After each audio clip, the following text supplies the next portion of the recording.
The latest doubleheader day in the IPL 2025 featured two very thrilling matches for two very different reasons. The first match of the day saw the Delhi Capitals take on the Gujarat Titans, and the second match of the day was a rather thrill-a-minute affair between the Rajasthan Royals and the Lucknow Super Giants. In this video, we'll talk about the major talking points from both of these particular matches. And let's start off with the major talking points from the second match of the day, which saw Rajasthan take on Lucknow, because truth be told, it featured a very noteworthy debut by a 14-year-old. Yes, of course, I am talking about the debut of Vaibhav Suryavanshi.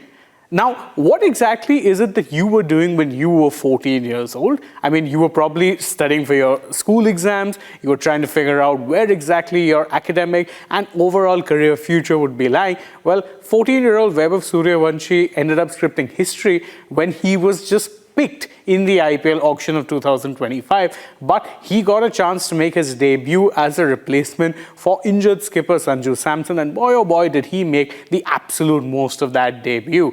His first ball he ended up whacking for a six, and he played a nice little cameo showcasing a very impressive range of shots for someone who is still that young. And truth be told, he even had a lot of power on display, often taking the LSG bowlers to task. It was a very good debut, and it should actually set the ground for what is potentially a very legendary career, at least in the IPL, if not potentially internationally as well. Yes, it is a little too early to say that. There's definitely, that caveat to be applied as well. But Suryavanshi showed that he had the mentality and the skill to be playing with the big boys, and he showed no fear. I mean, how many debutants at 14 do you know will be hitting a six first ball? However, his heroics weren't enough to prevent Rajasthan from losing the game, which takes you to talking point number two, Avesh Khan's heroics finally giving LSG the much-needed win and a little bit of a consistent run. Now, Lucknow have been one of those teams plagued by inconsistencies this year,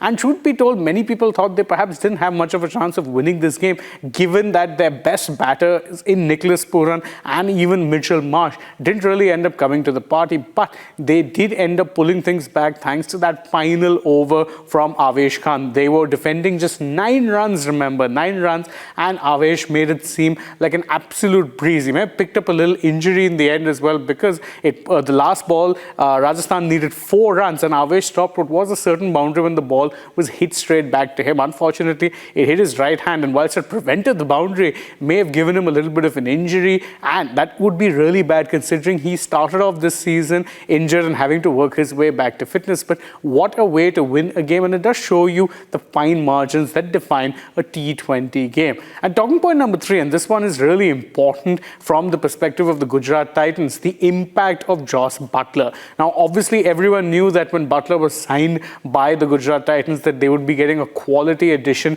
behind the stumps and at the top of the order with the bat. But perhaps no one could have predicted the kind of instant impact he'd make in the way that he has, because whilst the likes of Sai Sudarshan and Shubman Gill have shown time and time again, perhaps the most consistent batter this year for Gujarat has been Buttler, and once again he's shown through just like that. What was a tricky chase of just over 200 runs, he ended up making it look very easy because he batted through the innings. He never let the scoring rate, the asking rate, actually overwhelm Gujarat, and therefore when they finally did end up winning it, all he needed were the other batsmen to play cameos around him, and it ended up working out just fine for Gujarat. For Delhi, though, a bit of an unfortunate loss. Of course, they batted well, but their bowling did leave a little bit to be desired. But let's take nothing away from the kind of innings that Buttler played. And these are the major talking points from the doubleheader day. Don't forget to join us as we analyze and take you through all the major talking points from a second doubleheader day on Sunday, which is April 20th.